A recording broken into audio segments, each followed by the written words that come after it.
2022. I'm going to open the meeting at 7:30. Can we please stand for the Pledge of Allegiance? I pledge allegiance to the flag of the United States of America and to the republic for which it stands, one nation, under God, indivisible, with liberty and justice for all.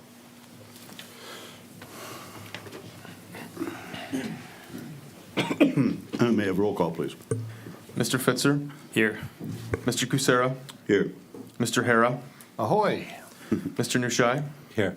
Ms. Redmond? Here. Mr. Sanaki?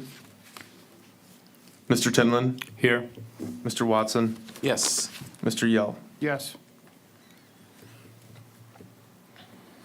Thank you. Agenda item number 4 is approval of the actual agenda. I have no changes to make in the agenda. Does anyone want Yes, to adapt? Mr. Chair, I believe there was a couple of things discussed at the last meeting, excuse me, that I thought maybe would be worthy of mention in the meeting minutes.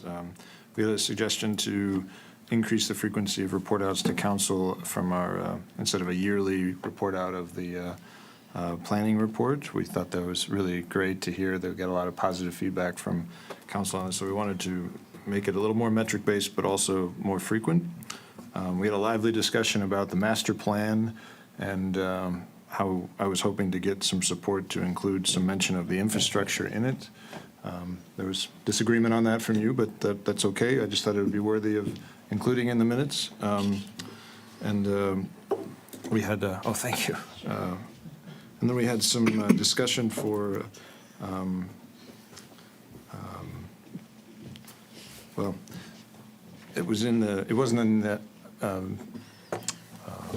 old business, other business section, but it was discussed that Joe was looking for some help for us to communicate to the community members through whatever means we had to reinforce what limitations there are on the city to manage vacant properties. So I thought if those could be included, that would be great. You want to bring them up under other business? I would think that they would fit in there. Yeah. So, aside from that, you can live with the agenda the way it is. You want me to bring it back up again today? Yeah, when we get to agenda item number 9, there's other business. Okay. We can open up for discussion at that point. Okay. If I may, I think there might have been confusion. Mr. Hara, were you talking about the meeting minutes stuff you'd like to see in there, or, okay. For the last meeting. Okay, that's what I was thinking. So that was just the approval of agenda. So anything you'd like. Sorry. Yeah, this is the overall agenda we're approving. Now, the next thing we do is look So at the... sorry, I'm embarrassed, excuse me. Okay, so you have no problem with the agenda as it stands? None at all, sir. Okay. Sorry, Mr. Chair. Well, we have a unanimous on that then, correct? We don't need a... That's correct. If there's no There's changes. no vote on that. Okay, there is a vote, however, on number 5, approval of the regular meeting minutes from February 22, 2022. Has everybody looked at the minutes? And anybody have any problems? Should I repeat it, or? Well, I think we got the gist of what you want. Yeah, I think so. At this point. Can it be included as a revision, or? Yeah, I can revise. The minutes are primarily directed just to go over motions, and there's been a lot of discussion of what belongs in minutes. I can summarize the conversation that was had and have it for the next meeting. If you'd like anything added, I can make those changes. That would be after great. that. I mean, the biggest reason I have interest in it is, there was some disagreement on whether we should pursue on this, and it was brought up that I could be violating the Open Meetings Act by even talking about it, and I didn't want to proceed at all if there's such concerns. So I thought if we have it in the meeting minutes and we have at least it documented that we have this topic that we're kind of interested in talking about, it conveys transparency and agreement. And There's no agreement. We didn't have a motion, so why are we talking about agreement?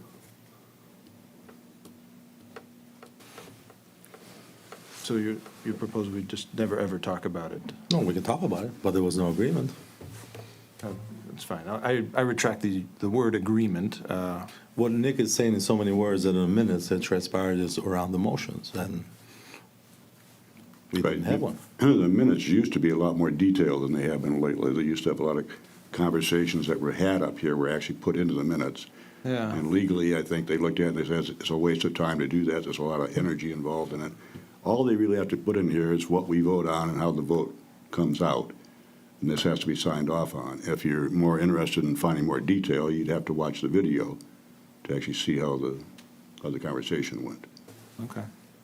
So, That's correct, and I do try and summarize every concept a little bit, and if you guys would like to have a little bit more, I have no problem doing that. It's just hard to put your words without directly quoting you. So I can add that the points that you made were conversed, and there was consensus among what was shared last meeting, Yeah. if that works. I understand your point of view, Mr. Chair. Thank you. okay.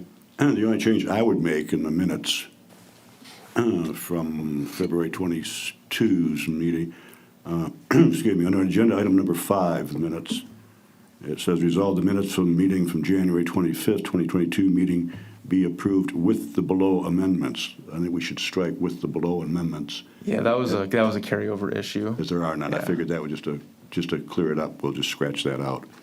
Aside from that, I have no problems with it. Can I have roll call, please, on approving? I have to make a motion. Oh, yeah. I make a motion to approve the regular meeting minutes from February 22nd, 2022. Support. Do I have a second? Support. I have support. Roll call, please.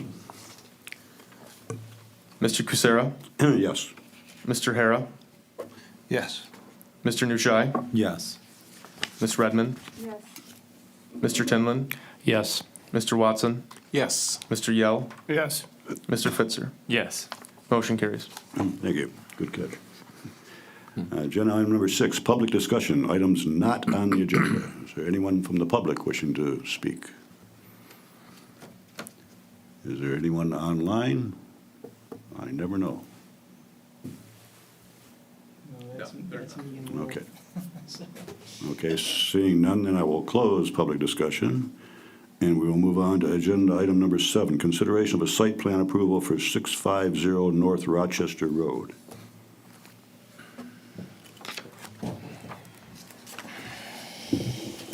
Okay. So this is the third time we've had this in front of us. So those of you who were on the commission in the fall are pretty familiar with the overall site, but I'll go through the plan and the site and everything for the benefit of those of you who were not here, because there are a couple of you. So I've got a presentation with some of the sheets on it that I'll put up after I get through my letter here. So this is 650 North Rochester. It's zoned I-1 industrial. It's a former auto repair place. What they're proposing to do is alter the building facade and floor plan for new use. The site is 0.66 acres. Existing building has a footprint of 7,782 square feet, and there are 2 small second stories, one at the front and one at the back, that total 2,760 square feet. Just looking around the area, property to the north and west are also zoned I-1 industrial. Property to the south, there's a little bit of I-1 that's right along Rochester, but then there's some residential to the south. And that's zoned R2, and then we've got some R2 to the east. So they are proposing to change the facade and the floor plan, and then seal and repaint the parking lot. They're proposing grow facilities for 3 medical marijuana primary caregivers in the building. This application originally came in before we had any regulations for that. Our city attorney took the position that because of the timing there, our regulations, were not fully enforced. But nevertheless, our adopted ordinance permits 3 caregivers, and that's the number of caregivers that they're proposing here. That was something that we talked about with them. So each caregiver has several rooms for growing, drying, and processing. That's how this facility is set up. So you will see more than 3 rooms or 3 spaces here. And we can let them explain how that works if need be. There is a little space labeled vacant. That's not going to be able to be used for purposes related to caregiver operations under our current regulations. And just as this is a given, but under state law, all caregiver facilities are going to have to meet the state standards for enclosed lock facilities. That's not really something that shows up on a site plan, but nevertheless, they're going to have to meet those standards in order to get their approval from the state. And let's see. So the building is existing. So we have our maximum building height and our minimum setbacks. They do have a non-conforming setback to the front at 28 feet, and they do have a non-conforming setback to the south. I think I have it labeled rear here, but it's actually supposed to be side.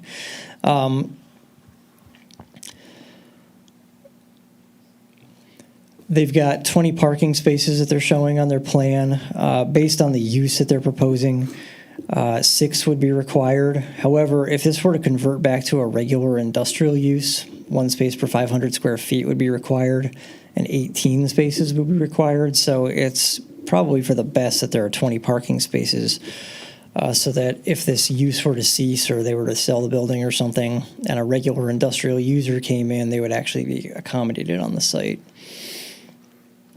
They've got a loading area identified to the north of the building, and they've got a trash enclosure with the required masonry wall.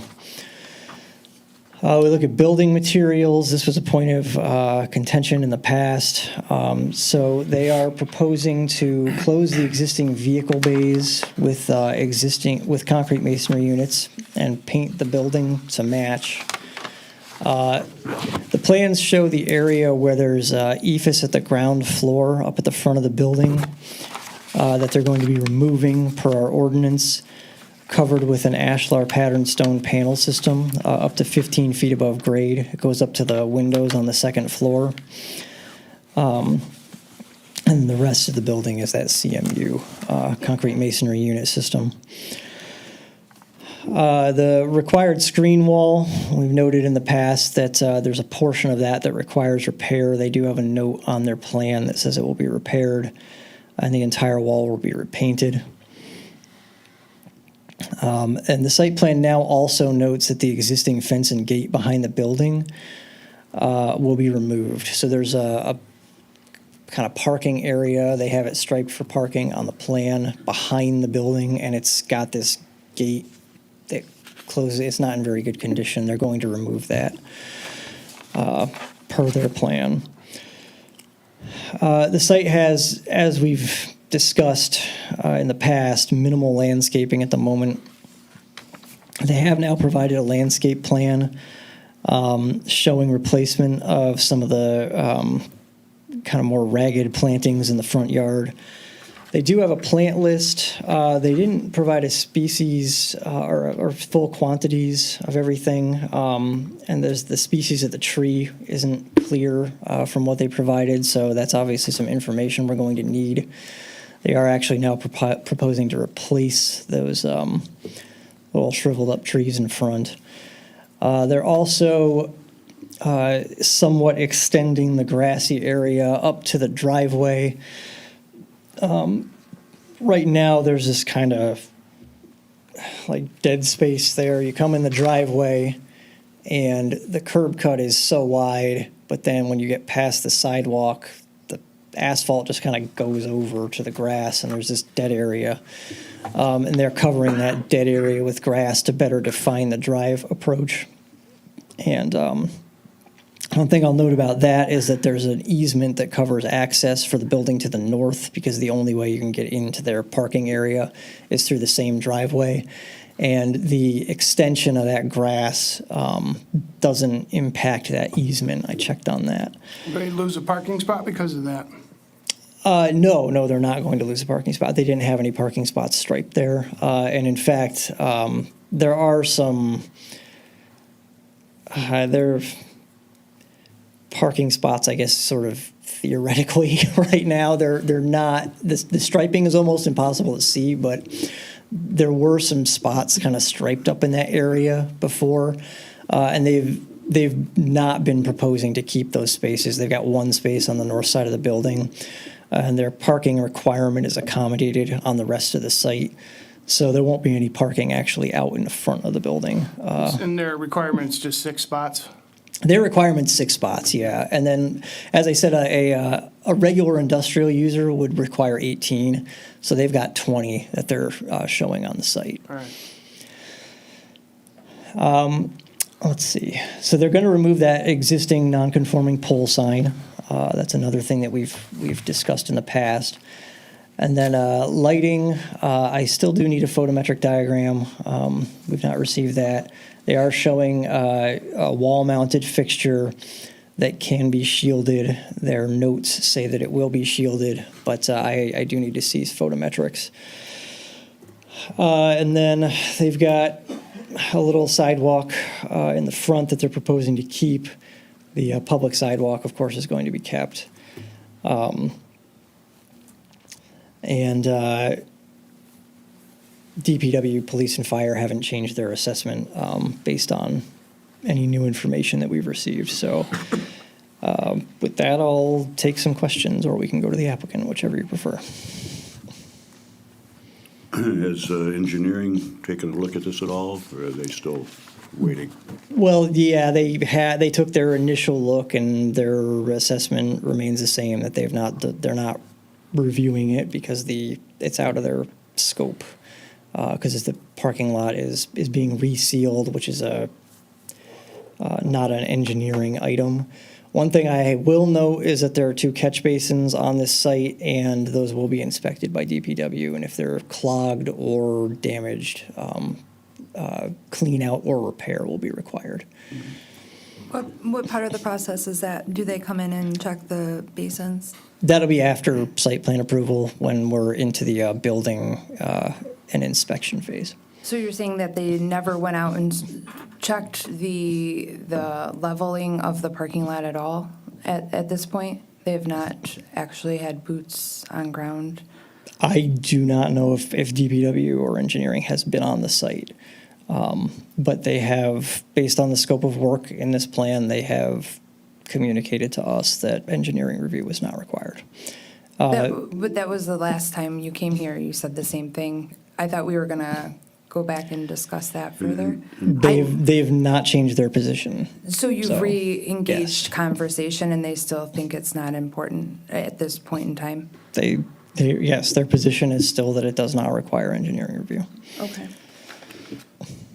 Yeah, until the building's actually purchased and work starts to progress on it, engineering, it's called at that point in time. My understanding is that there is some flooding problems. Have the neighbors adjoining this property been notified that it is going on, or do we not have to notify them? This doesn't require notice, It's not no. required notification. We haven't had any complaints It's like logged. they have the but- high ground over their neighbor, though. I've heard that a lot of the rainwater goes from their property Over directly across. behind them to flood out the yards behind them. Is So that their problem or their neighbors? that's going to be up to engineering, I think, when engineering comes in to see Ultimately, where the water is should running, be where their it's going. problem. But it's been existing for how long? Yeah. Well, it doesn't mean that it's I not don't an know. issue. Yeah, I don't know how long the situation's been like it is, but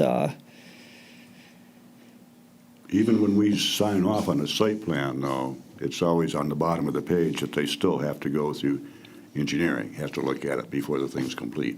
yeah, and if it makes you, if for your comfort level, you can add that to your motion too. That Yeah, so can you discuss a little bit what they'll look at? Will they look at because really sealing a parking lot, you're not helping to remediate the grade of a parking lot if it's off and there's water collecting at certain areas. It's not a full-on, you're laying blacktop, basically, it's right? not a reconstruction of Right. the parking lot. So if we have grading, or you address the basins, but not so much the grading, and if there's water collecting or mismanaged areas of water runoff, that's not going to be addressed necessarily, from my understanding.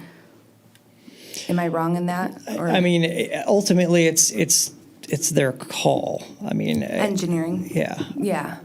And they would come to that conclusion based on their analysis of the basins, or? Well, that's going to be part of it, certainly. But as far as the other things that they'd be looking at, it's kind of outside of my scope of knowledge. I don't really know exactly what they would base that assessment on, because I just don't. Stormwater is not really my thing. Right. So. In terms of like the wall, because I know that was a big thing as well. I know it discussed being repaired. Are there standards of repair that we're going to? Yeah, I mean, it's not a zip tie, basically right. Like I'm not. This is no judgment based on them, but just like, do we have a level of repair that we're going to hold? Yeah, I mean, the building inspector will look at the repaired wall as though it were a new wall. So he'd make sure that the footings were correct and that the thing is upright. Because part of the problem right now is that it's leaning. And the lean creates a gap. So that will all be part of the inspection to final out the building permit. Because they'll need to pull a permit to repair the wall, a building permit. And they'll be pulling both building permits for their interior work as well. But yeah, he would basically assess it as though it were a new wall and say, okay, is this all correct? And if it's not correct, then he'll, put that down on his assessment and they'll have to correct it. So as long as it's standing straight up when they're there, then they pass, essentially? Or is there? Well, he'd look at the Has to be built footings, though. according to code. Yeah, it actually, The building department will actually, pass it or they'll fail it. right, exactly. Built according, it's already built. I'm Not if talking about if repair. it's in disrepair, it doesn't mean code. Then building enforcement will have to make them change it, and it'll either pass code or it won't. Right, and one of the things that they assess when they're looking to see whether it's built to code is the footings. So if the footings are inadequate, that would lead to future failure. So they'll be looking at the footings to make sure that future failure is not likely. They'll inspect the footings before the wall is ever built. Yeah, exactly. Yep. Wait, they'll inspect them before the wall was built? Right, before a concrete block can be erected, they'll go there and look at an empty trench to make sure that the ground has been dug deep enough, and then it gets filled full of concrete. In a case of just putting up a cinder block wall, that may have to be 4 feet deep. Oh, And if they're okay, but if they're just filling in the parking door bays, it may not have to be that deep because it's not that heavy. Oh, yeah, on the building, yeah, it probably won't have to be Yeah, that but deep. anything that's supporting an entire wall, 8, 10 feet, 20 feet especially, that will have to be dug to a specified so they're depth. gonna dig up the parking lot? Like what, I'm confused. No, under the Where wall, shows under the ground where the wall. wall. Yeah, so they They'll have, dig up where the wall exists and see if Right. it's up to code? Foundation of the building. yeah, because to repair the wall, you're gonna have to do that in the first place. To make Okay. the wall code worthy, you're going to have to do that. It's not like a matter of just like pushing the wall up and then like, Right. propping it Right, or 'cause it something, failed you for a know? reason. Exactly. And most times, if a brick wall or a cinder block wall is cracking, or you can start to see it become unlevel, it's because the foundation was inadequate. So they'll have to meet Michigan State Code on the foundation on anywhere that they're gonna lay brick or block. Current, Right, yes, not current. yeah. past. Yeah. Well, if it's existing and it's cracked, and the building inspector says, I'm not gonna pass it that way, they would have to take it down and rebuild it. Okay. You can't really prop up, or like he said, you Right. can't Well, really that's just why I'm push it wondering over about the and leave. integrity of a repair and what The that might building, look the building like. That's the department's gonna building oversee inspector's that, job. that's their job, Right. Yep. Just making sure that exists. it does. Part of our responsibility is the Yeah. landscaping plan. Do you have a problem? I see they don't have a plant list listed on their application here. Yeah, so, We've been this route before. one of the sheets here, let me bring it up here.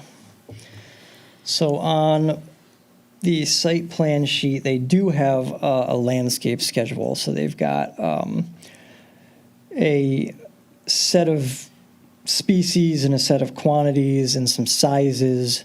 But what I don't see here is correlation of that to locations on the plan.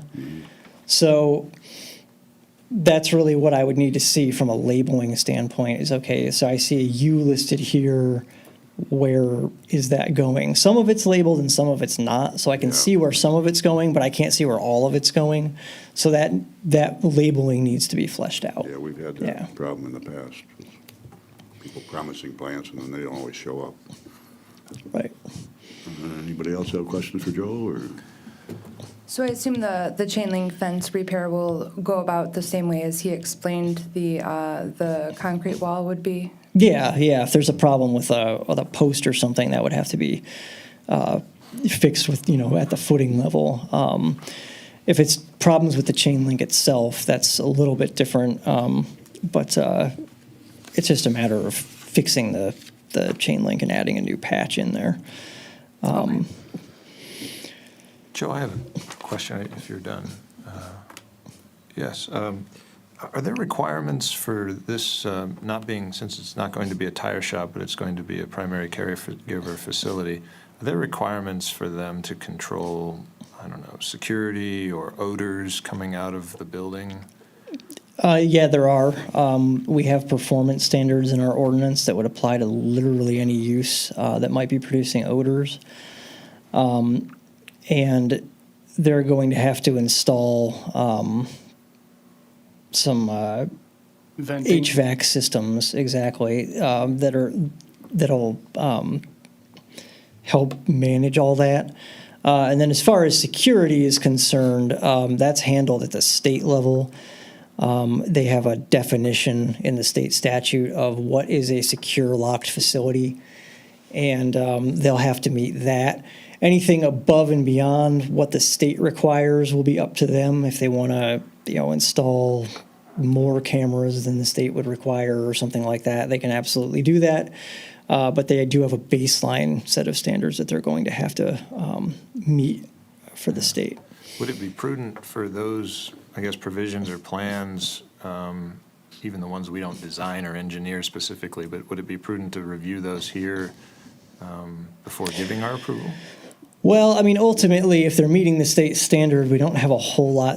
We actually talked about this quite a bit in the fall. We don't have a whole lot to say about how much security they're providing. The state standard has a baseline that means they've got a locked, secure facility. So we've put a lot of research into that issue, and there's just not a whole lot we would have to say about their security systems. Ultimately, they have a baseline standard they've got to meet, and anything they want to do above and beyond that is up to them. Clearly, yeah. I think, it's been established that sometimes people go into this running and a lot of the details don't follow through, and, some things just don't happen that should happen. The city's opportunity to prevent that may be to go through some of these plans in greater detail. Yes, it's required by the state, but I think the state's kind of depending on the cities to do their part of due diligence to make sure the stuff the state requires actually happens. One opportunity for us to do that is to get those plans in place, kind of earlier than later, and certainly not retroactively when we don't have much control over what's already been planted. No pun intended. But we did go through, like what you're asking, we did, like Joe mentioned, in the fall, we went through extensively through quite a few meetings, going through those, and again, understanding where does the state's responsibility lie, where do our responsibility as a city lie, so we did do that. Yeah, I'm sure, yeah. But in this particular example, has that plan been provided as part of your packet? No, it's not an element of the site plan. It's They get a licensed public through the safety state, so the thing. state- Yeah, FD is the department that winds up looking at that kind of stuff. The same is true of a barber shop. The state has to come in and approve everything to make sure it's done the way the state wants it. So the same will apply to this business as well. Yeah, it's the state 'Cause typically you have uses to- the You have to get a sheriff's. license through the state. And if we saw things that we didn't like about it, but it's within the state guidelines, there's nothing we can do about it anyway. So it's not like we can say, no, we expect this beyond that. We can't do that. The state sets those regulations. Well, of course, yeah. I'm not saying we become lawmakers, I'm just saying, could we require that as a as an element of the proposal, if they could include that part of the plan. Yeah, ultimately, in the future, we have some requirements for submissions, which, I mean, I don't have them memorized, but they're in the ordinance, based on what we adopted last fall. So anybody who submits in the future is going to have to meet those baseline submission standards. These guys got in before we had anything in place. They're I don't want to say grandfathered because that's not really a word that should be applied to zoning. It's more of a non-conforming thing, but their application predates the standards that we have for submissions. Yes, because they applied when they did, before we changed our ordinances. We really have no say in the use of the building. That's not of importance to us. Of course not, yeah. To us right now, it's just, are we going to approve the site plan for the building per se as is? It could be anything going in there as far as we're concerned. The problems I see is, like I said, the landscaping, and they didn't provide the information on the lighting. That seems to be the two major things here. We've gone through this before where we've approved a site plan and later on gotten details on that. I don't know how people feel like that. So can we give them approval contingent upon those being? I would assume we can and should. You can, yeah. That's Okay. you've done that. But that's going to have to be very stipulated, that we want plants in. So like no certificate of occupancy until all the details are worked out, but Right. let them move forward. Flesh out the details later, and they can't open up until all the details that we agree on and they agree on are met. Yeah, that's exactly. Well, That's a conditional We used to do approval. it that way, and then they Yep. took the temporary certificate of occupancy away from us as a panel here. It's now done by building department. So they could get that past us without coming back to us for that. It used to be, the only way you get a temporary certificate of occupancy to come in front of this panel. And that was changed on about a year or so ago. They took that power away from us as a committee and they put it into the hands of the building department, which I was not happy with at the time, but it is what it is. Right, and if the building department sees their property as safe, they'll issue a C of O. Right. And if you don't want them to have a C of O until all of the desires of this commission are met as far as landscaping and the overall look, at the end of the day, we want it to just be good looking. Right. It needs to be good looking. It doesn't have to be a palace, but it needs to look nice. And that's really because the business and what they're doing, that's state controlled, and it's up to them to manage their own business. But if you don't want them to get approval or to be able to start operating without meeting our criteria, it shouldn't be approved. Right, so that's why we're going to have stipulations if you want to make a motion to. Are we going to hear from them first, or we just make a motion now? Anything else for Joe? Does the applicant wish to speak? Good? Okay. Am I going to make just one point? You have to come to the microphone, please.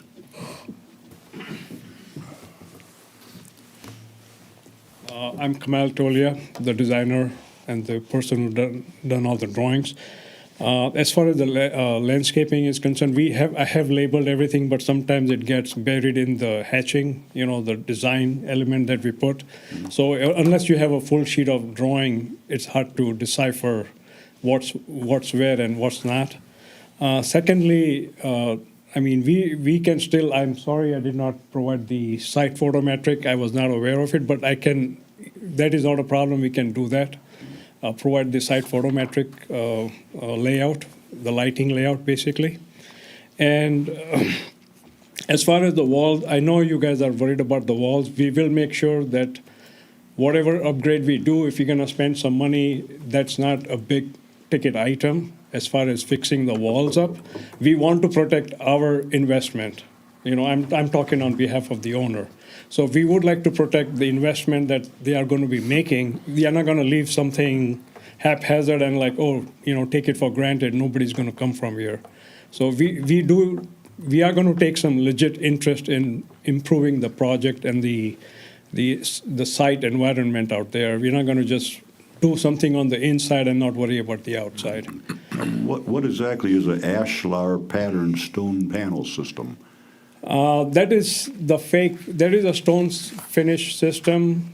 I can probably provide an email. Just I can like email, sheet yeah. goods that look like rock or It something? looks like rock, yeah, but it's kind of artificial rock. It's a lot lighter than the regular rock.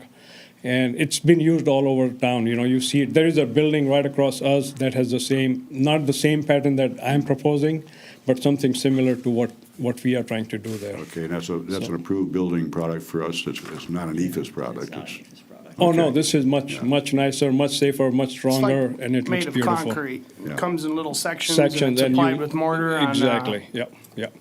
And it's a long-lasting product, nothing to worry about, and it'll look like, a rock finish, Ashlar stone finish panels out there, so. Okay. And one more thing about approving, I think you guys will be approving, we will have to go through the whole rigorous, drawings for the ventilation system. I have gone through that with other cities, and everybody has their own mechanical engineers we deal with, and they all have specific needs and requirements as to how we avoid polluting the air, especially the smell. And they have different devices out there in the market that they will force us to use. Even the state is going to make us do all that. So everything is going to be kind of goof-proof at that point. And we will also like to make it upon us to make sure we go with the state and the city codes, whatever is, allowed in the ordinance. So we are not going to let, cut corners in any of those respects. The So, only reason I bring up the concern is this is a transitionary period for the city, so. Right, You've never, right. I don't want to say you've never done it, but we've never done it, so. no, I adore what you guys are doing, taking a lot of interest in what's happening. And it really makes me feel good that, it's good to be talking to a panel, who is really interested in their city's well-being, so. The only thing as far as the approval, I'm trying to understand what was it that you're gonna approve and how you're gonna approve it. So I don't know if we have to come back here again for anything else, or should we be like granted, with an exception that, hey, you provide us with the photometric and a detailed landscape, or, I think we're capable of doing that. I think we're capable of approving a site plan with conditions. Right, what's going to happen Yeah. is I'm going to make a motion to approve the Okay. site plan, but I'm going to contingent upon the following stipulations. I'm going to talk about the screening repair Okay. to that wall. We're going to talk about the quality of the species of trees you're using and where specifically they'll be located, and we're also going to talk about making sure that the lighting photometric diagram is provided. Now, Joe, should they be provided to you, or how will they? So provided they're given to you and they meet your approval, then they don't have to come back in front of us. Is that correct? Yeah, they'll provide them to the department, and the department will distribute them to me for review. That's how we Did that answer your handle question, sir? conditions. Oh, yes, I'm sorry. No problem. Yeah, I think that's about, sounds fair to me. So Okay. that at least I know what we are looking for and what we have to provide. That's good. Anyone else have any questions for the applicant? Did you purchase it? Oh, good. No. Oh, okay. Yeah. Not yet. Our purchase is contingent upon the site plan approval. Okay, in that case, if there's no more questions, I will entertain a motion. Okay, so I'll make a motion to approve the site plan review for 650 North Rochester Road, contingent upon the following stipulations. We see screening repair qualifications for the wall that's leaning and split. Make sure that those repairs are going to come to standard. That we get some documentation on the species and quantity of your plantings and where they'll be laid out in your blueprint. And that we see the specific layout for the photometric diagram that is required. Support. I have a motion support. Anyone want to add or subtract? Or Is there any harm in asking for that plan for the odor control to be part of that?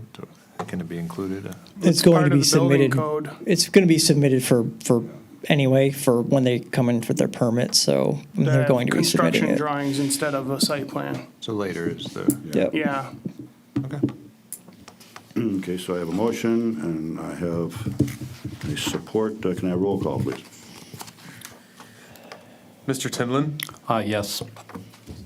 Mr. Watson, Yes. Mr. Yell, Yes. Mr. Fitzer, Yes. Mr. Cusero, Yes. Mr. Hara, Yes. Mr. Nushai, Yes. Ms. Redmond. Yes. Motion carries. Congratulations, welcome to Clausen. Yeah, congrats. Good luck. Thank you. Agenda item number 8 is an overview of the draft capital improvement plan. All right, so I'm gonna kind of walk you through some things here. This is kind of informational for you. Obviously, if you have any questions, definitely ask them. But we are going to be discussing this in a great deal of detail at the next meeting. So you'll have the draft, a week in advance like you normally would, and you'll be able to see all the numbers and all the priority rankings and all that stuff. We actually have an internal meeting with the department heads tomorrow morning to discuss our priority scores for all these items. So the numbers that are in here are still a little bit in flux. We've got some funding sources that still need to be identified in the draft. But the department heads are working on that. They've been given their homework. So the other thing about the next meeting is that the department heads will be here to answer your questions. So if you've got a question about something that's in the DPW's budget, Trevor Zablocki will be here to answer your question. And not all of them at one time, I hope. Well, most of them will be here, yeah. Okay. I think we've only have one who has a scheduling conflict so far. So they should all be sitting here, and they should be able to answer your questions about their specific items. So, Joe, can you share? Because I didn't. Oh, I don't yeah, know if you sent it out, but I didn't see the. no, I updated have not version. sent it Okay. out. So, Thanks. so I was going to put it up on the screen and go through it with you tonight. So there it is. I mean, it's obviously, it's going to be kind of small up there, but nevertheless, I'm just going to go through it. So we have a little list of all the departments here in our table of contents, so we can see where each of their items are. And, we just have an introduction, what's a capital improvement plan. And just so as a refresher, it's a 6-year schedule of public physical improvements, which identifies the needs for improvements and the sources of funding to make those improvements. Provides a schedule of expenditures for constructing, maintaining, upgrading, and/or replacing a community's physical inventory. And it's really a tool to assess your long-term capital project needs. It's not a budget, but it informs a budgeting process. And we set thresholds for what is included in a capital improvement plan. So acquisitions of land for public purchase that cost more than $5,000. Any construction of a new public facility, again, over $5,000. Non-recurring rehabilitation of a building. So not the typical everyday maintenance, but if you were to install a new air conditioning system in City Hall and it costs more than $5,000, that would be a capital improvement plan item. Purchase of major equipment, which individually or in total costs more than $5,000 and has a useful life of 3 or more years. So if the police department buys a whole new set of radios, that would be a capital improvement project or plan item. And then planning feasibility, engineering, or design studies related to an individual capital improvement project or program implemented through individual capital improvement projects with a cost of $5,000 or more. So generally speaking, you're looking at kind of, for lack of a better term, we'll say durable things. Either it's an object you buy, like a dump truck that's going to last 20 years, or it's a facility improvement that is expected to benefit the community for more than just a couple of years. My earlier example, putting in a new air conditioning system or something like that. So smaller items don't appear in a capital improvement plan. Regular maintenance items don't generally appear in a capital improvement plan. So you've got a certain amount of sewer scoping you're going to do in a given year, and you have a budget for that every year, and it's a recurring item, that's not the kind of thing that we generally put in a capital improvement plan. One of the things that we have in this version of the draft, it won't be in the final document, but it will live on as a guidance document within the finance department, is this table of items that department heads brought forth that were not actually CIP items. So a few of these might be added back in based on conversations that we have in the next couple of days about them. But you've got some, maintenance costs in here, and you've got some smaller items in here.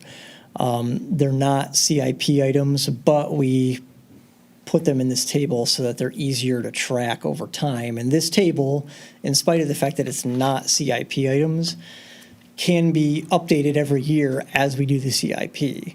So we'll have this kind of tracking document for recurring expenses. And that will help, when it comes to budget time, because we know, okay, we've got these capital improvement items that are kind of one-time large expenses, but we also have this nice inventory of all of our ongoing expenses. This is a summary project inventory, this table here. It just lists everything with total numbers, so you can see what each department has in there. Some departments have almost nothing. A couple departments do have nothing because their capital needs just aren't that great. And then other departments, like the Department of Public Works, which is a very capital-intensive department, or the police department, another very capital-intensive department, have lots of items. And once you get past that, you get more into the details. So we've got our administrative items and our Department of Public Works items, and there's a little bit of an explanation behind why each item has been brought forth. So we've got, for instance, a 10-yard dump truck with plow and salt package for the DPW. They're looking at that in probably next budget year, which starts not that long from now. And they're noting that the reason that they're looking at this is that the current trucks are 19 years old and they're starting to show their age. So that's why this item is included. They've also got a second one for a later year of the capital improvement plan with the same explanation. And you see, as you go through the DPW items, a lot of the explanations are like that, like this is just old equipment and we need to replace it. There are some items for, there's one item for building and planning, that's an engineering evaluation of a building. Parks and Rec has a bunch of stuff in here. Let's see, I'm looking for one that identified its funding source. Let's see, okay, so this DPW item here, let's see, it calls out the local and major roads building maintenance budget as its funding source. I'm looking for one that has a grant. Okay, yeah, so here's one that has possibly grants offset costs with turn-in value of current equipment, possibly about $100,000. So that's the kind of detail that the department heads are building into the plan right now, is do we have turn-in value for existing equipment that would offset the cost of the purchase? Leasing versus owning is another thing that they're looking at right now for certain of these items to see which is more cost effective.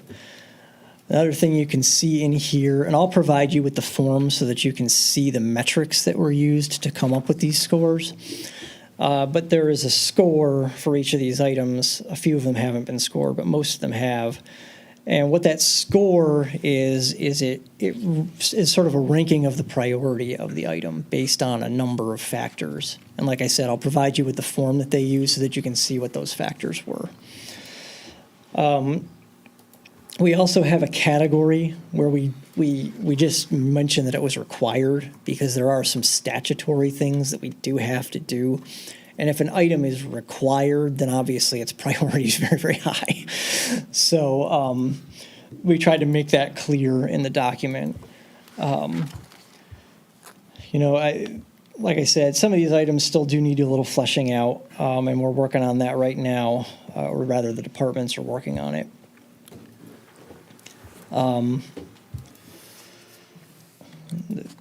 The last Joe, category, what's on that? the, in terms of working it out, like this is just something I'll anticipate. You kind of made a point about the showing of age on the DPW. I mean, I have, my grandma has, a fridge that is 50 years old, but it Sure. still runs better than, Yeah. mine that died after 6 years, right? Is there more details to come on that, on the maybe offset of maintenance cost, or like the, things that might be breaking down and we're incurring a lot more costs due to that versus the purchase of a new one, those kind of things? Is that something they're working on? Yeah, that's the kind of information that we've asked for. I'm not sure if DPW is going to be able to provide all that information on every one of those units this year, but it's something that they'd anticipate providing next year once we're entering our second year of CIP planning, or rather capital improvement planning. The P stands for plan. But yeah, that is the kind of thing that's being considered, because obviously maintenance costs, as they get high with the age of an item, buying a new item can offset some of your ongoing Right, and costs. just age doesn't necessarily mean that there are high maintenance costs, right? Right, yeah, exactly. It's 19 years old isn't necessarily the reason that you're looking to replace something. It's 19 years old and the frame is rusting out is the reason that you're looking to replace it, right? Yes, excellent question. And then finally, at the end here, we've got the actual forms that all the departments filled out, showing us what they were looking for in the CIP. So we've included all the original forms, and then once you get through those, there's a lot of them. Joe, who scored all of those individual projects? For now, the preliminary score is from the department itself, and we'll be discussing the scores on the meeting tomorrow as a group and making adjustments And as the scores necessary. are just a rank of their priority. Exactly, how badly yeah. they want the How items. badly do we need it? So if they had 10 items, and we could only give them 5, we want to try and give them their top ranked 5. Generally speaking, you want to try to aim for those higher priority items. Of course, cost is also a factor there. So what you might have is 6 items that are kind of high priority, one of which is very expensive and the others of which are not very expensive. You can do 5 of them now and then the more expensive one next year or something like that. So it's not quite just a blunt, the highest priority item is always the thing you do, but it does give you a better sense of what you should be aiming to do. And they're just looking for input from us. The city council approves all this, right? Yeah, ultimately, so the process, and here I'll go to that page because we actually have it in here. The process for a CIP, the Planning Enabling Act requires that the Planning Commission conduct the public hearing for a capital improvement plan. It requires that the Planning Commission prepare the plan and conduct a public hearing for it. In reality, a Planning Commission not being a budget-making body generally has very little idea what the treasurer's department needs. So what we do is we establish an internal process whereby the departments of the city come up with a list of their needs. We know we need this. We're probably 3 years away from needing this. We can probably get by for 4 years without needing this. And one of the things that you might see in here is that some of the items that are slated for later in the CIP don't necessarily have the funding source attached to them yet. They might not necessarily have a fully accurate number. It's more of a ballpark. The more proximal items, the things that are in the 2022 to 2024 range, those are going to be the ones that have been studied a lot more, and they're going to have much more accurate numbers, and they're going to have funding sources attached to them and things like that. But yeah, the Planning Commission essentially can use the public hearing, well, for a couple purposes. One is to make its own inquiries on the items that it sees in the plan. And that's why we get the department heads here, right? So that they can speak to their items. And then allowing the public to have its comments on the plan. Somebody might have a specific road in mind and they're wondering if it's in the plan, or they didn't see it in the plan and they're wondering why. And that gives the department heads an opportunity to say, well, here's the reason that the schedule looks like it does. And then once your public hearing is over, it can be revised, of course, if there are revisions to be made, in which case it would come back to you for a recommendation to City Council. But ultimately, you're recommending it to City Council, and then City Council has a resolution of adoption, and then they'll include it in their budgeting process. Joe, So can that- I ask a question based on kind of what the discussion has been? Are we supposed to align this with a master plan? Because this might be a great opportunity for Nathan, for you to kind of discuss the issues that you've brought about in terms of first priority versus, other aspects. Are we supposed to, at any point, I know it's not specifically in there, like lay this next Sure, to yeah. your master plan and see if it aligns. And a lot of these are nuanced things that, as we spoke of last time, don't necessarily speak right to our master plan, but a lot of the maintenance things are an overall what we expect from our city, right? Is there anything that we should be looking at in terms of that as we go through? Certain things that your master plan calls for might wind up as capital improvement items. A lot of the things that show up in a capital improvement plan are not really going to be reflected in a master plan because they're kind of hyper-specific. But if your master plan, for instance, called for the establishment of a bike lane on a specific road, and there was the city was getting to the point where it had a time horizon for when it was going to implement that project. It says, okay, it's in the master plan, and we think this is a good idea. We're going to do it. We're doing this. We've studied the issue, and it seems like it makes sense. That might show up as an item in the capital improvement plan if it crosses that $5,000 threshold, which when you're touching a road, it probably crosses the $5,000 threshold. Yeah. But yeah, that's the kind of thing that might show up in a capital improvement plan. Other things in a capital improvement plan might feed into the goals of your master plan more indirectly. Yeah, I realize that, and I know we Yeah. spoke at length last time about Yep. those kind of nuanced things. But in terms of, I know there's been a lot of talk about road improvements and infrastructure type items, and just a way to kind of maybe for you, Nathan, advocate to the importance of it and talk to your neighbors about the importance of kind of coming here and being a part of that discussion and making sure that's on the forefront, which I'm sure it probably already is. But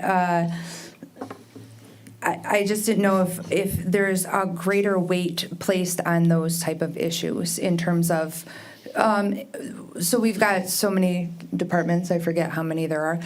We might, considering the roads and budget, we might not be able to address many items from other, it's not like choose two from each department, is it?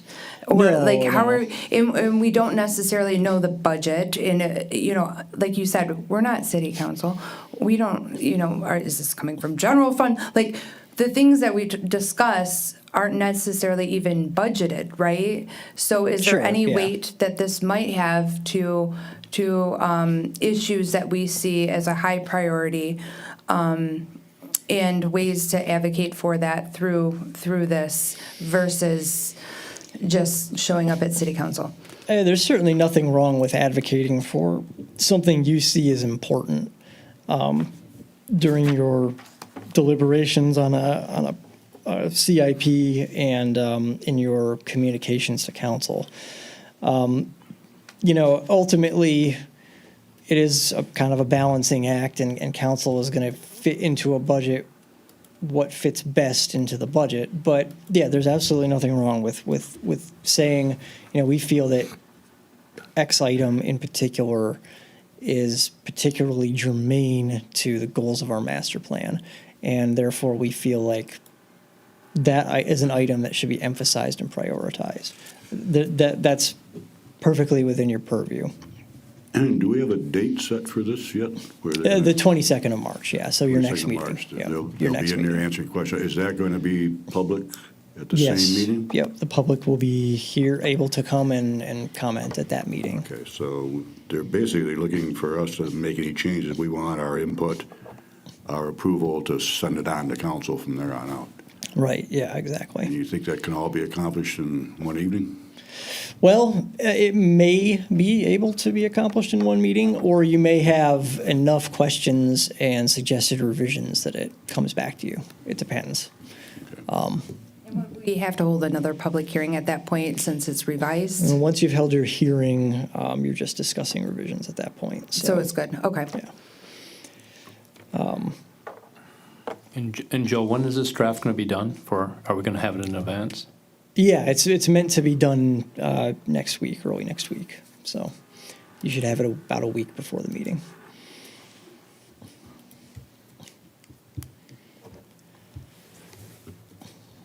Joe, just to clarify, our last meeting, we talked about referencing the appropriate long-range plans, like the master plan as an example of where it would be, adding a little column on the project inventory. Are we still doing that? Well, there's not a specific capital item that goes with that necessarily, so I don't know that you'll end up seeing it listed in the actual table. But I guess we'll probably be just figuring that out over the next couple of days, how we do incorporate that. It may be more in the introductory text that we reference those plans, and then kind of let the items feed into them more organically.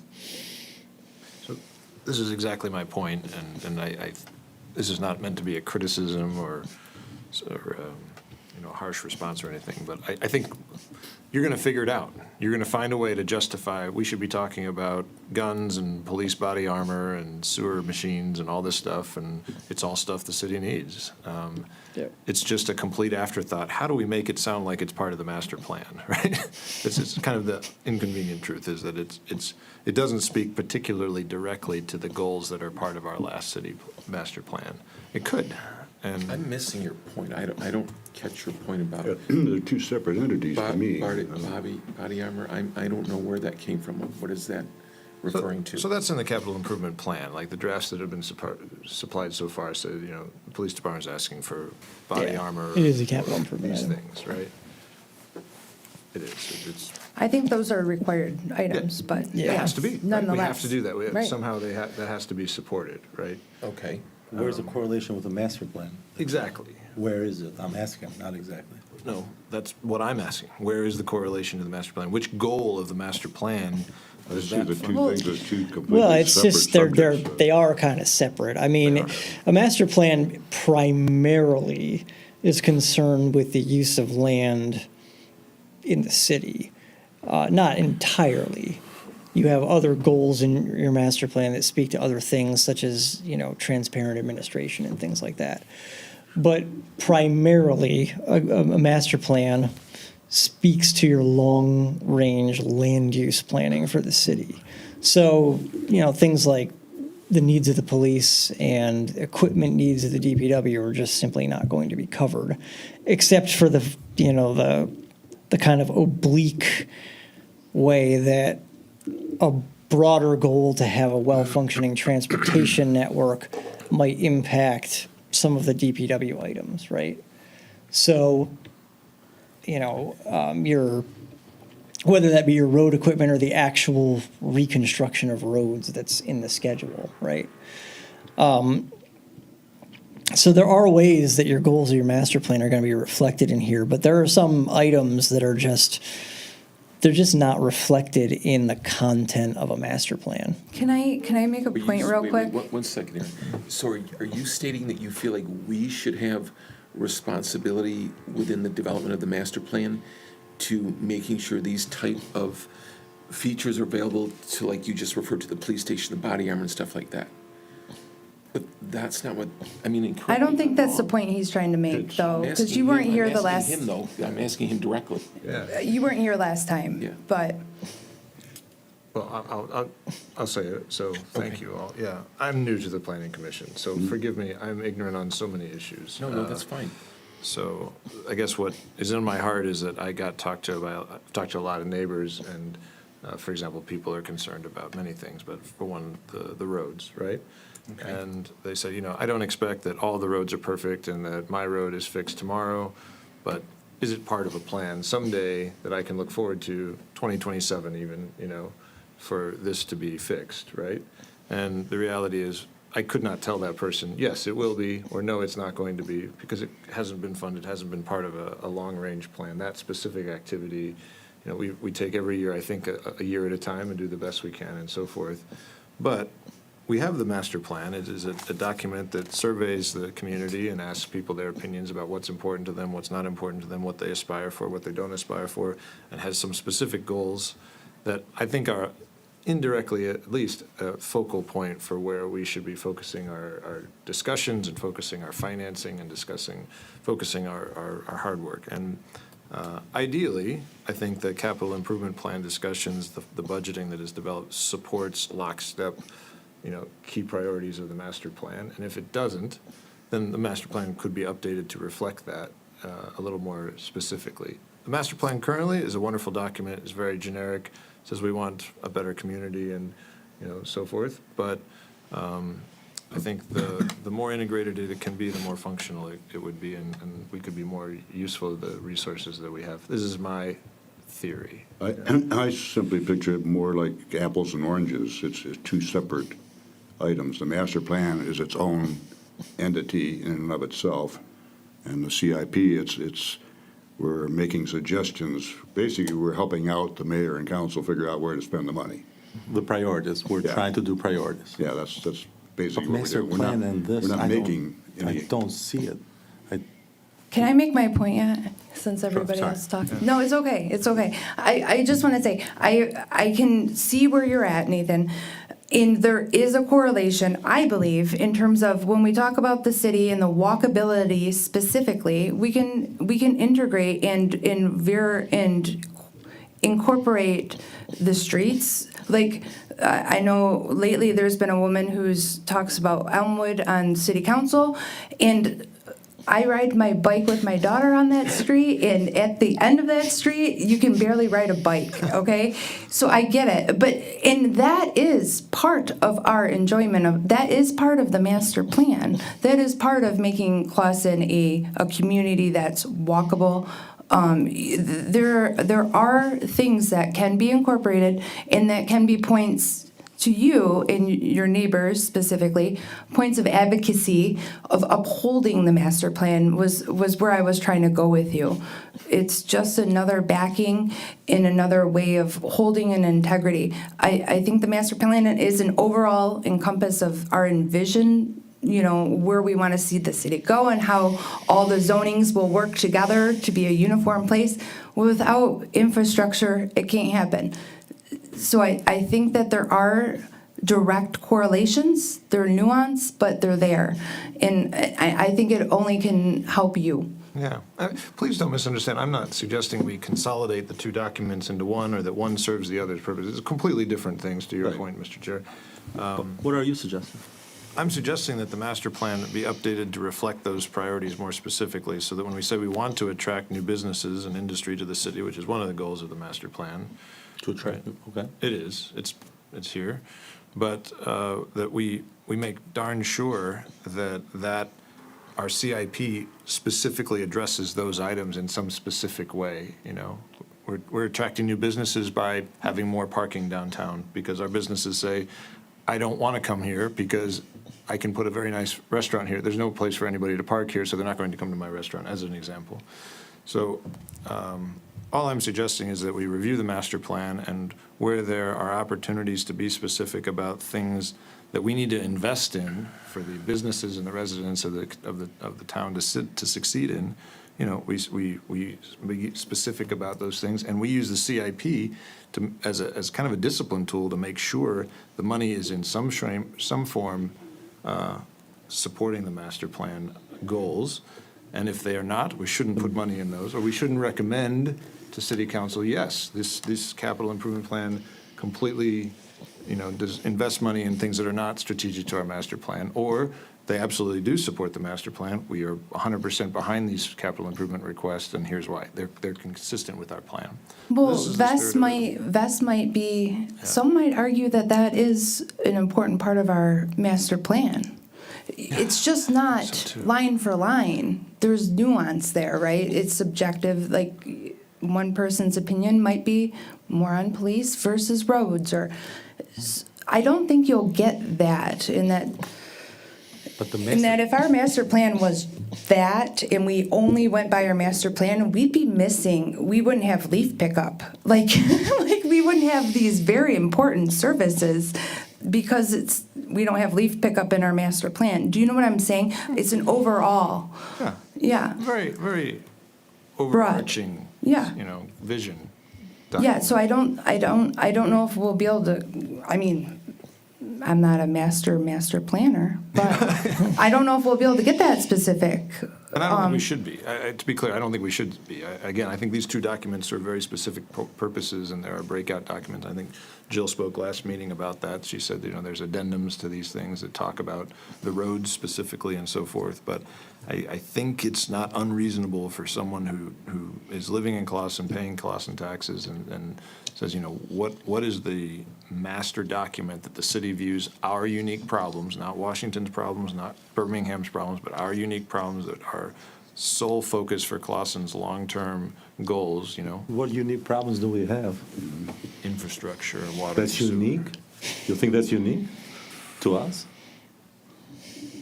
I think Pretty much every city's got the same problem. I think the going whole on. world has the same problem. Even Autobahn, the greatest road in the planet in Germany, has issues. That's not unique. Do you have anything else that might be unique to us? I guess it's not my opinion that they're unique to us, but they are things that we need to focus on. You know, we have floods every year in our basements. No, we don't. You don't think so? I know so. Really? I never had a flood. Some do. Then they Some don't Some have do. I'm sure they do. I've flooded before. But you just said we don't. But So You make said it- we get it every year. You We did for the last years. I've been living here, floods in my. got it every year. Yeah. I think it's a personal issue you got with your home. Kind of an engineering issue, not really a master plan issue. Yeah. I think what we're trying to stay focused on is that the planning commission plans for land and how it's used. Roads, Department of Public Works, Michigan Department of Transportation, U.S. government, they give us money to fix those things. Well, we can go to the voters and ask for Right, money. we can want a street repaired, and we can advocate to have a street repaired. You have a voice right now, you're talking about those issues, and if people are watching or people care, now it'll be on their minds too, but it's not something that goes into the master plan. Yeah. And when people come in, they come in here and they complain about their street, my house, my basement, my trees, Of course. my view, that they're all, everybody takes it personal. The master plan is an overall plan for the city, and it's a good plan, but it's not specific enough to a lot of individuals. With the CIP, I think we're budgeting money. We have to have a DPW, so we're gonna say, okay, we're gonna give them X amount of dollars. This is where we'd like them to spend it. We're not gonna say rebuild Elmwood Street and ignore this street over there. That's up to them to figure out where that money goes. Agreed. So they're kind of two separate entities as far as I'm concerned. The master plan is a long-term look at the city. And Right. Joe, how often is it we update the master plan? Every 5 years, is it? should be, I think. Yeah, so the statutory schedule for evaluating your master plan is every 5 years. And our most recent master plan was adopted in 2018, so we're coming up on our 5-year threshold. The thing about your master plan is, depending on the kind of community you are, you may not necessarily update it every 5 years. A community like Clawson is vigorous enough that I think it makes sense to be doing it every 5 years. There are lots of communities that go quite a bit longer than that before they actually do an update, just based on their level of activity. But yeah, I think your master plan is going to warrant a major deep dive. When the 5 years comes up next year, and it's something that we can start thinking about this year. Because ultimately, if you are going to update your master plan, that's something that council has to set aside money for, and there's budgeting and all that that goes along with it. So, the actual. I can't even decipher at this moment if we would agree, that all of us sitting here, that the master plan needs to be improved. I think Well- your position is it doesn't need to be improved at You all. can talk with Well, we're trying to about all talk, of but us. then you tell me not to talk about it, so I'm just saying, Okay, do you understand the last meeting you were asking for a subcommittee of 4 or less to meet outside of this body to talk about the master plan to add roads and sewers in it, right? discussion of infrastructure. Right. You get 4 members out of 9. I The never 5th person I never comes. said how many, and I certainly never insinuated to meet outside of the Open Meetings Act. That was your idea. No. I said if we do that, we will be violating the Open Meetings Act. No, that's not what you said. You Really? Yeah, you said you're going to be violating the Open Meeting Act. And then Should we get 5 or more? I'm not deciding how many we should or shouldn't have. I'm saying we should have a discussion, and if it's of a quorum, we absolutely should comply with Open Meetings Act. To do it in And public?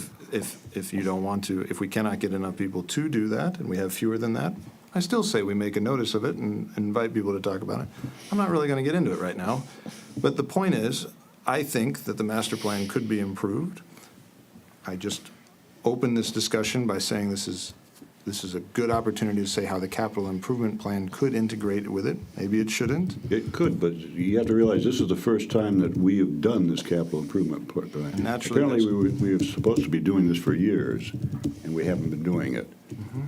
Like I said before, when I was on council, the boards, everybody came to us. We figured out the budget from there. All we're doing now is we're getting in between this thing. They're going to come to us, tell us what they want. We're going to feel it out, and then we're just going to pass the information on. So we're making the job for council much easier. And apparently, we were supposed to have been doing this for a long time, and we just now picked up on it. So it's a learning curve on this first outing. I'm sure it's going to get much easier as the years go by. That's definitely the case. It will But get the a first one lot could be the easier. The hardest second case. year, you'll probably find that it goes much smoother. You'll be checking you off know. boxes like you did the previous Right. year, and yeah. Take a few things off and add a few things, and you can get more detailed. The second year is pretty much always better than the first. I thought we discussed a little bit about the master plan and updates. And maybe I'm recalling wrong, but I thought we were talking about it almost more so as a living document of changing and almost, for lack of better words, amending, rather than an overhaul. Is that something, like, an overhaul would seem like we're wiping the slate and starting from scratch? And I know we weren't supposed to talk about, this wasn't a meeting, that wasn't on our agenda, but like, wasn't our plan initially to kind of just address specific things in our master plan and keep moving forward, or was it to do an, It depends on your analysis of your master plan. Okay. So the thing we always do with our communities, when you get to that 5 years, and you can always do it sooner than that, but at least when you get to that 5 years, is we have kind of a process document for evaluating the current master plan. And we'll distribute that to the Planning Commission, and we'll have a couple meetings where we discuss the current content of the master plan in light of that guidance document. And from there, what we do is we make an assessment as to what we need to be looking at. Do we need a minor amendment to the master plan? Would that cover it? Do we just want to do an area plan for this specific part of the city? Is there something much more fundamental about the goals of the master plan that seems off or out of whack with where we're headed that we need to reevaluate, which would point you toward a larger master plan update? Master plan updates could be everything from, I think the smallest master plan update I ever did affected a single page of a township's master plan because they changed the boundaries of their water district to match the boundaries of their sewer district. That's all they did. Their planned sewer district. That was the whole update. But they needed to do it, you know? So we sent out a notice of intent to plan, and then we made the update. We had a public hearing. We sent the draft around to all the neighboring communities, just like you do with a full-on master plan process. And we wound up with a very slightly amended document, but nevertheless, we amended the master plan in a way that was needed. So really, the first step is scoping. What do we need to change? And then you'd make a recommendation to council. And council would take that recommendation and say, okay, what do we have in the budget that we could potentially put toward a master plan update? And you know, they're going to look at your recommendation of scope and say, all right, I think we can do this. Let's find the money. Or they might say, well, we can't really do this at the moment, but let's keep it in our back pocket for next year or something like that.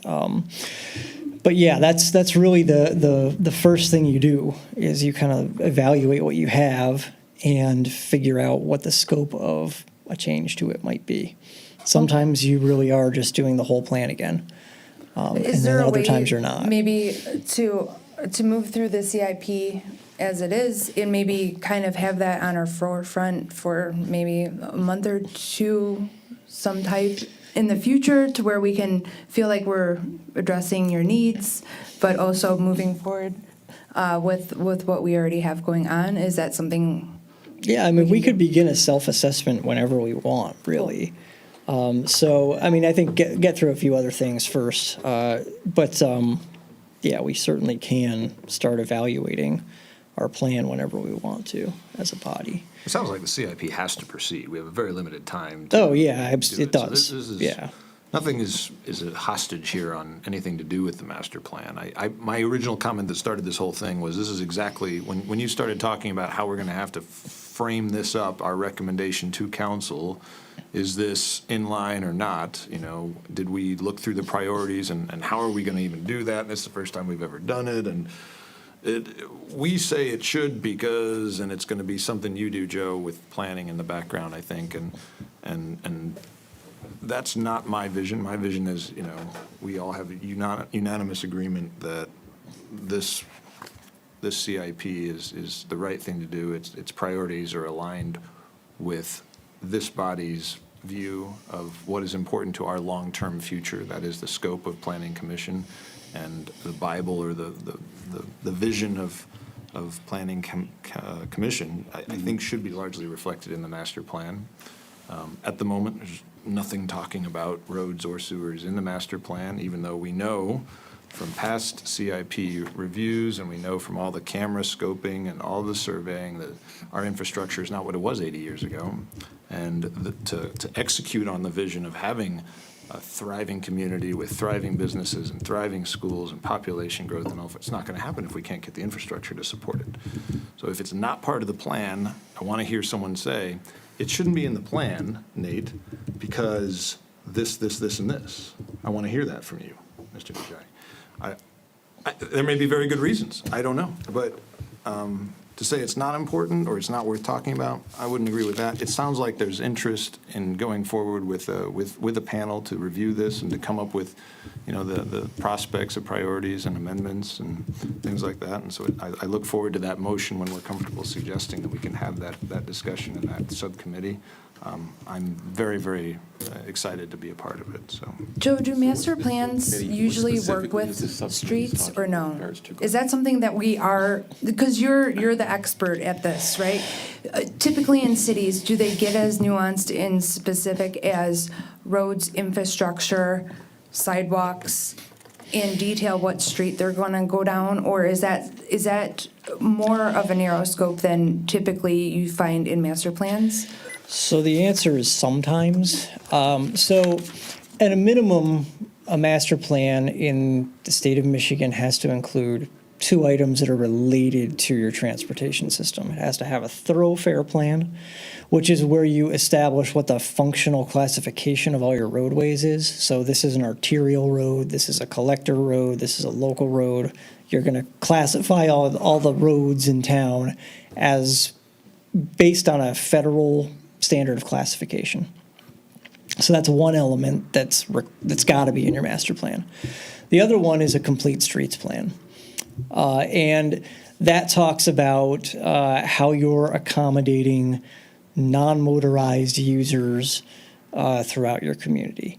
And in like a rural township, a complete streets plan might be extremely skeletal because, it's dirt roads with no sidewalks anywhere. And in a community like Clawson, you have an extensive sidewalk network. There are lots of places where it's safe to bike on the side roads and things like that. So you can talk about it in quite a bit of detail. A master plan might include, a conceptual cross-section for a street where you talk about, all right, we have this kind of 2 wide street through a commercial district. What if we reduce the number of lanes and put some on-street parking in to slow traffic down and maybe even a bike lane or something? That might be included in a master plan, and you might identify a stretch of that street where that might be an appropriate thing. And then from there, you're probably going to study the issue further, but it could be a recommendation of your master plan, right? And then you've got a conceptual idea in there. That kind of thing can be part of a master plan. As far as, like a paving program or something, you're not going to put a schedule for paving in your master plan. That's just not where it goes. That's a CIP thing. Is it because we don't have the authority to tell them what to pave and what areas to fix? Yeah, and ultimately, We can just we as a planning commission aren't doing an engineering assessment of the state of a road, right? Your engineer will do a PASER report on all your roads, and it'll have a score for the condition of every road, and that's part of the way that you prioritize your repaving, right, or your reconstruction. Does this just need a seal coat, or does it actually need to be dug up and redone?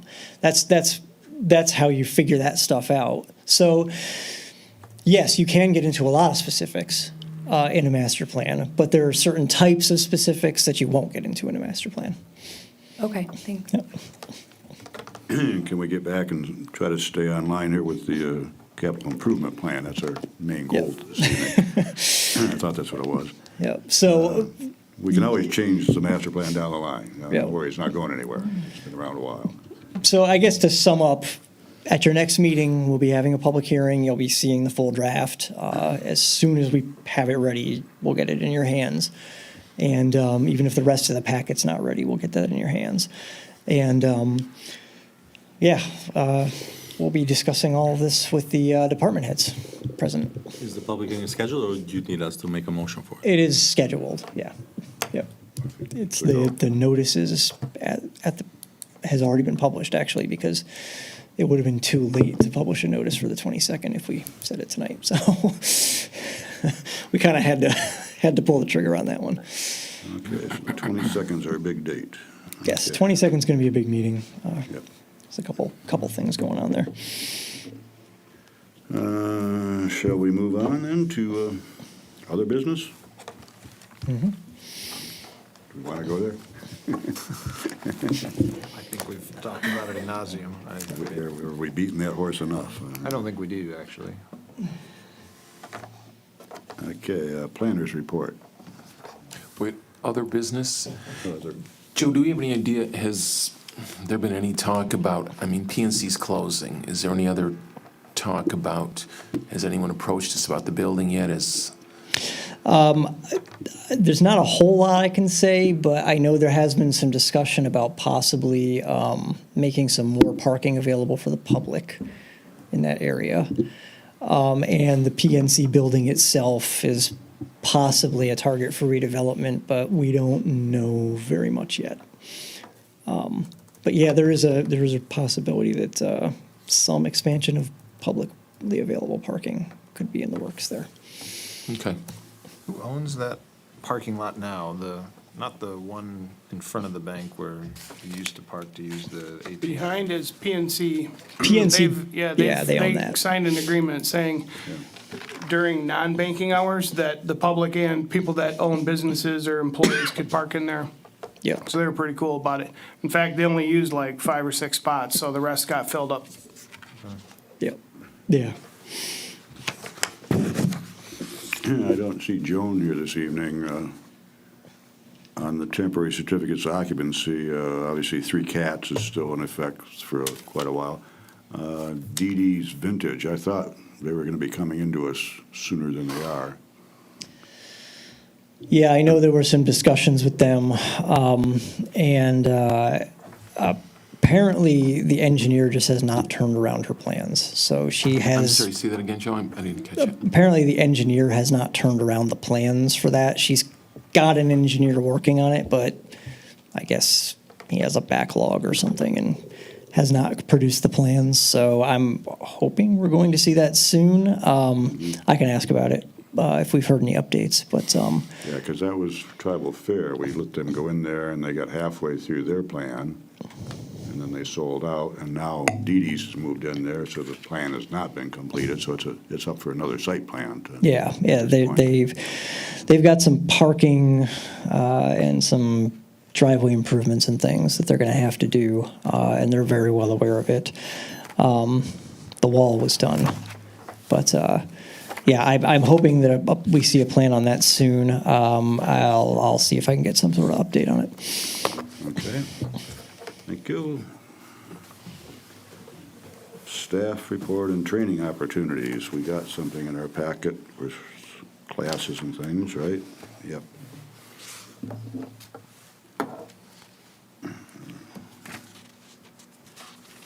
Nothing further on that. No legal update. I don't see our city attorney here, so. I guess unless somebody else has any comments to make or ideas to move along with, I'll entertain a motion to adjourn. Motion to adjourn, Mr. Chair. Second. Second. I have a motion and I have support. Roll call, please. Mr. Watson, Yes. Mr. Yell, Yes. Mr. Fitzer, Yes. Mr. Cusero, Yes. Mr. Hara, Yes. Mr. Nushai, Yes. Ms. Redmond. Yes. Meeting's adjourned. Thank you, everyone.